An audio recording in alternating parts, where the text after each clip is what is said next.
Okay, hey guys, how did you like that new intro? It's pretty nice, right? You're gonna like the ending as well. But honestly, I don't even know if I edited it correctly. I threw it together pretty quick. But today I'm not doing a just a regular video. I'm doing it in kind of an instruction video. Basically, I've seen a lot of people struggle getting out of ranks. Now, I've only been the lowest rank I've ever been in was silver. The highest I've ever been in was diamond. And in that time, I was able to climb out of each one. Now, some people could say some people get carried through it, or some could say it's skill, but no matter what, I'm going to give you tips and try my best to help so you can get out of that rank. The number one tip I could give you is be careful who you choose. Now, you may play soldier really well, but somebody takes soldier and you can't do any other DPS, but you want to do a DPS. Well, I would give that job to somebody else, okay? Or ask a soldier to change, because if you play somebody you don't know how to play, it's really going to affect you and your team. If you play a Genji when you never played him in your life and have 2 hours on him in quick play, it won't help you. It'll hurt you. Unless you actually know how to play, it'll hurt you in the end. Pick somebody you know how to play, and if you do this, this will help as well. And if somebody takes the person you know how to play, then filling is also another subject I'm going to get on. Filling is really helpful because if your team goes 2 tanks, 2 DPS, 1 healer, you need to fill and become a second healer. Unless you're doing some sort of meta that doesn't require 2 healers, which I have seen, but if you're going to go a standard comp and go in there, I say that filling is the best thing to do and go healer. Or if they don't have another tank, go tank. Even if you don't know how to play these characters that well, I say do it. But at the same time, if you don't know how to play these characters and you know you'll suck, I say talk to your team about it and try to find out a solution where they could change and then you take their place. That brings me on to another thing I wanted to talk about. It is so crucial to talk to your teammates. Even if you don't have a mic, go into the chat and type. Okay, it is crucial because people do callouts all the time. Now, I don't know about lower ranks because I haven't been there in a while. However, I know in Platinum and Diamond, a lot people do call out. People are in chat. I have seen that it does depend on the time of day or night, but people do call out, and that's really helpful. You know, it's easier to say I need healing through the mic where people can hear you than type it or say it in chat with a little bubble. Here's another subject that I want to get on. This one is extremely, extremely important. Group up with your team. Unless you're planning on doing some weird flank or something, grouping up with your team is very, very, very recommended. Because if you're with your team, you have a much better chance because it'll be a 6v6 other than a 5v6 or maybe a 4v6. Unless you're doing something or your team tells you to go another way or you're a flanker such as Genji or Tracer, I say stick with your team the whole time so you can push in and do a good attack. Another thing I want to talk about is ult usage. Now, I have seen this so many times, and that's when people use their ults just because other people are using them. Let's say I'm soldier, I use my ult, I see a Pharah use her ult, I get nano boosted, I see the Reinhardt hammer down to help out, and then I see a Grav. There goes that many ults just like that, and when they come back, it's not going to be good because they'll have their ults.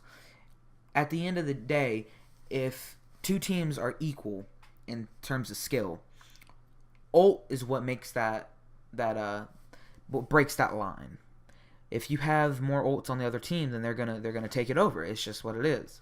Unless you have a diva maybe to eat their grav, or you're really smart and really good with how you position yourself, which usually isn't the case because usually people are near their team when people ult. There's no predicting when they're gonna ult. You know, you can take a guess and say, hey, they're gonna ult now.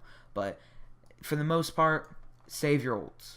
Saving your ults is probably the best thing that you could do in that type of situation, because if a soldier ults and he nano boosts, you don't really need any other ults. I mean, you can go for a Grav to wipe them, but that's already 3 ults used.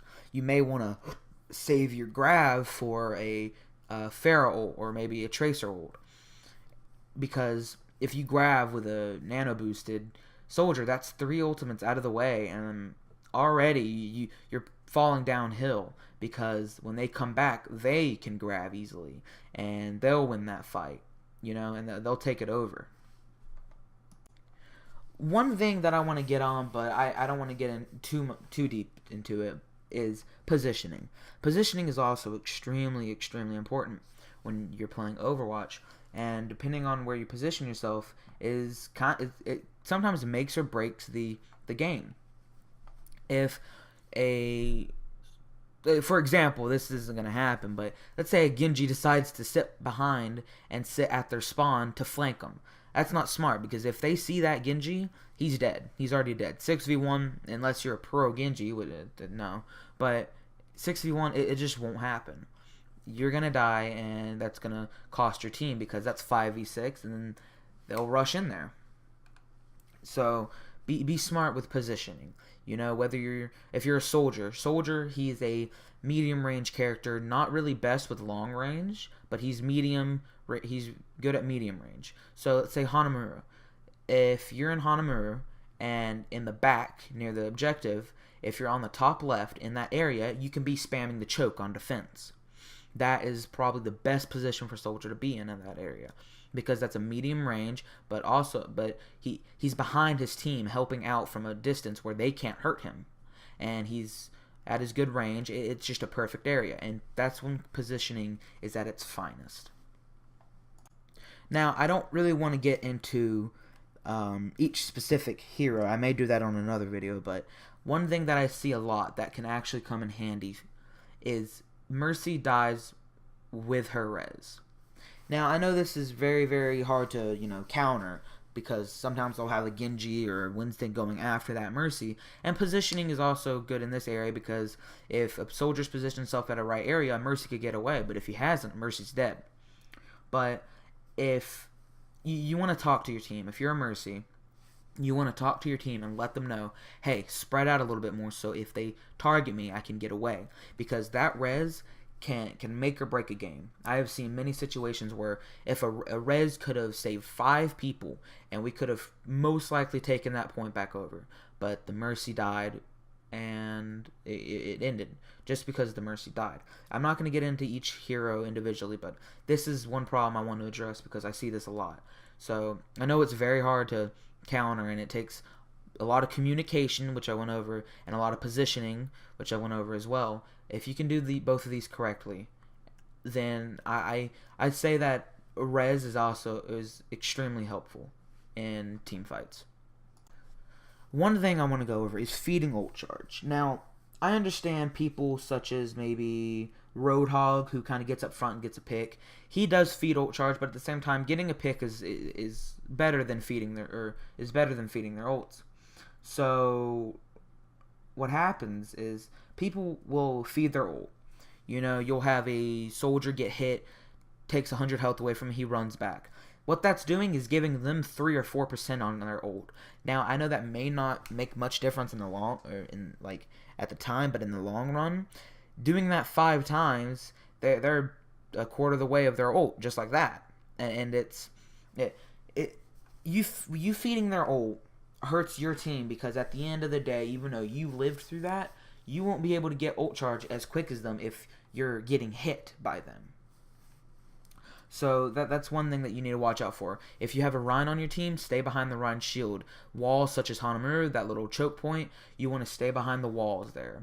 You want to be watching out for Widows so you don't get picked, and that'll feed her ult. You don't want to do that. If you can successfully sit behind Rhine's shield and the wall and fire into the choke, then you should be fine. They won't get ult charge quicker than you. They should not get ult charge quicker than you if you're not getting hit as much.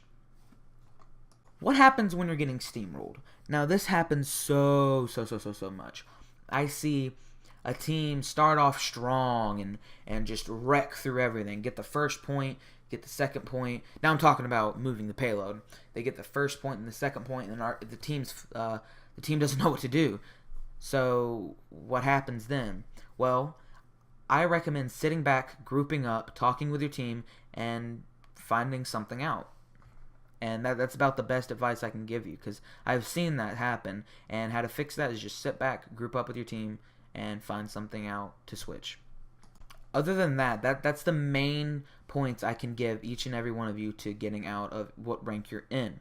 Now, of course, practicing is very, very important. You must practice as your character, but other than that, guys, if you just do what I said in this video, learn over it, positioning and talking is probably the most important thing you can do, though. There's other minor things such as the mercy, but at the end, if you position yourself and talking to your teammates, the chances of winning go through the roof. But other than that, I guess I'm going to end this video here. Hopefully you enjoyed it, and I'll see you in the next one.